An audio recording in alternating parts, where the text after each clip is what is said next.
आज मैं आपको इलेक्ट्रॉनिक मीडिया की एक सच्चाई बताता हूँ, एक असलियत बताता हूँ, या कहें कि एक रहस्य बताता हूँ, अंदर की बात बताता हूँ। क्योंकि मैं बहुत दिन से इलेक्ट्रॉनिक मीडिया पर जा रहा हूँ, टीवी डिबेट्स में हिस्सा लेता हूँ और मुझे उनकी बहुत अंदर तक की बातें पता हैं। कुछ चीज़ें आपको भी पता हैं, लेकिन एक दो चीज़ें ऐसी हैं जिन्हें आप देखते तो होगे और सोचते होगे कि ऐसा कैसे होगा, लेकिन उनकी अंदर की बात पता नहीं है आपको, उनकी अंदर की असलियत पता नहीं।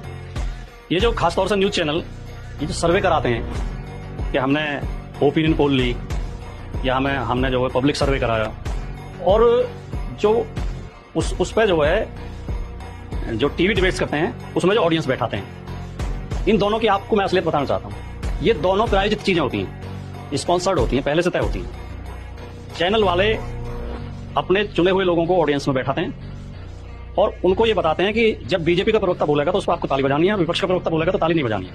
विपक्ष का प्रवक्ता कितनी अच्छी बात कहे, कितनी गंभीर बात कहे, कितने जनहित की बात कहे, राष्ट्रहित की बात कहे, आपके अपने हित की बात कहे, आपको चुप बैठे रहना है।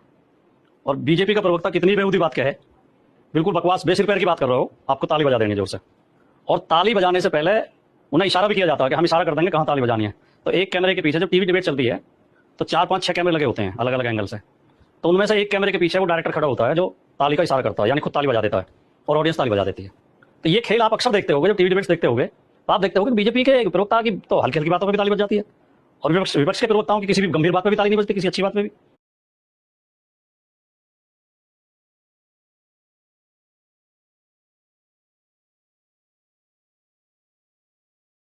बहुत बढ़िया बात उन्होंने अगर कही है, बहुत तर्कपूर्ण बात कही है, बहुत ज्ञान की बात कही है, बहुत तथ्य की बात कही है, तो अभी ऑडियंस चुप बैठी रहती है, ऑडियंस को इससे मतलब अच्छी नहीं लगी वो बात और ताली नहीं बजती। तो उससे ऐसा लगता है, नॉर्मल लोगों को, सामान्य लोगों को देखने में ऐसा लगता है कि इनकी बात लोगों को अच्छी नहीं लगी।